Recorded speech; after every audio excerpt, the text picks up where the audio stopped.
நாங்கள் இப்போ எங்கே நிற்கிறோம்னு சொல்லி பார்த்தீங்கன்னு சொன்னால் புன்னாலக்கட்டுவன் பலாலி ரோட் மெயின் ரோட்டில் நிற்கிறோம். மெயின் ரோட்டில் ஐயனார் கோயிலுக்கு பக்கத்தில் இப்போ நாங்கள் நிற்கிறோம்.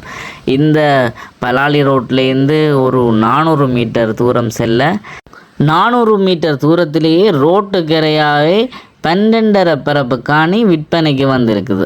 அதைத்தான் நாங்கள் இன்றைக்கி பார்க்க போகிறோம். வாங்க காணியை போய் பார்ப்போம். இந்த காணி தான் ஃபுல்லாக சுற்றி வர தகரம் அடிச்சிருக்கு. முன்னுக்கும் மதில் கொஞ்சம் இடத்து கட்டி பெரிய நீல கலர் கேட் ஒன்று போட்டிருக்கு. இந்த காணி தான் எங்கள்கிட்ட விற்பனைக்கு வந்திருக்கு. இந்த தேர் ரோட்டோட பலாலி ரோட்டில் இந்த 400 மீட்டர் தூரத்தில் இந்த காணி விற்பனைக்கு வந்திருக்கு. இந்த காணி ஃபுல்லாக தென்னை வச்சு ஒரு 2.5 வருடங்கள் ஆகின்றது. அத்துடன் ஃபுல்லாக எல்லா இடமும் ஃபுல்லாக தேக்கு மரங்கள் இருக்குது. தேக்கு மரங்கள் இல்லை, ஃபுல்லாக தேக்கு மரம் வச்சு பெரிய மரங்களாக வளர்ந்து நிற்கிற மரங்கள் தேக்கு மரங்கள் இருக்குது.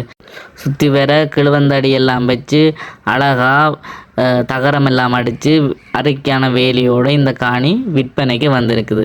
12.5 பரப்பு காணி, அதோட பைப்லைன் வசதிகள் எல்லாம் செஞ்சபடியே இருக்குது. தண்ணி விடக்கூடிய மாதிரி பைப்லைன் வசதிகள் எல்லாம் பார்த்தீங்கன்னு சொன்னால் தெரியும். தென்னை மரத்துக்கு ஏற்ற மாதிரி நல்ல சிவப்பு மண் காணி. அதோட இந்த காணிக்கெல்லாம் முருங்கை மரங்களும் இருக்கின்றது. அங்கங்கே எட்ட வச்சுருக்காங்க முருங்கை மரங்களும். உங்களுக்கு சரியான தகவல் வேணுமென்னு சொன்னால் மொத்தமாக இந்த 84 தென்னை மரங்கள் வச்சுருக்காங்க. அதாவது 2.5 வருஷம் ஆகின்றது தென்னை மரம் வச்சு. அதோட 35 தேக்கு மரம் காணியில் எல்லாம் ஃபுல்லாக தேக்கு மரம் நிற்கிது.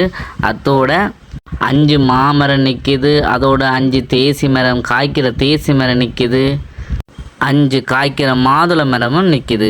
பாருங்கள், இந்த அரைக்கான காணி தான் விற்பனைக்கு வந்திருக்குது. இந்த காணிக்கில் பார்த்திங்கன்னு சொன்னால் மோட்டர் ரூம் கட்டி குழாய் கிணறுலாம் அடித்து எல்லாம் வச்சுருக்குறாங்க. ஃபுல்லாக மோட்டர் ரூமெல்லாம் அடித்து தொட்டியெல்லாம் அடித்து வச்சுருக்குறாங்க.